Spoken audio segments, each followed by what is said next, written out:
Hey folks, you may have seen a while back that YouTube announced it was experimenting with making dislike counts private to only the creator of the video. Now, if you're like me, you were surprised by that. I've always thought seeing the number of dislikes on a video helps us know as viewers if it's a good video or not, if it's a helpful tutorial or not, or if what a creator is saying in their video is generally agreed with or not. But unfortunately, research teams at YouTube have found there's this whole other use for disliking a video that I had never experienced as a creator, and you may not have either. Apparently, groups of viewers are turning a video's dislike button to drive up the count, turning it into something like a game with a visible scoreboard. And it's usually just because they don't like the creator or what they stand for. That's a big problem when half of YouTube's mission is to give everyone a voice.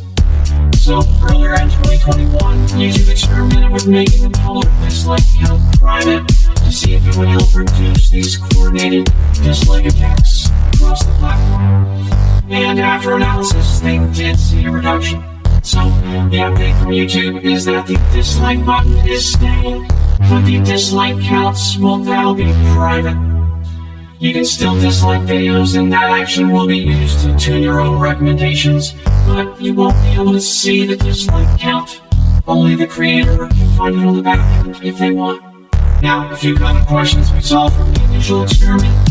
First, without a public dislike count, how can viewers tell if a video is worth watching? Again, I kind of had this question too, but it turns out that while viewers might use the dislike count to give them a sense of a video's worth, when the teams looked at the data across millions of viewers and videos in the experiment, they didn't see a noticeable difference in viewership, regardless of whether they could see the dislike count or not. In other words, it didn't really matter if a video had a lot of dislikes or not, they still watched. Next common question, if creators can still see the dislike count on the back end, how's that any different?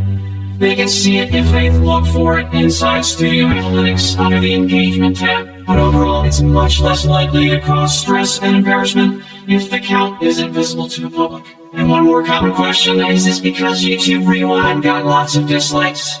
No, although there are some teams internally who have learned the hard way what it feels like to get lots of dislikes.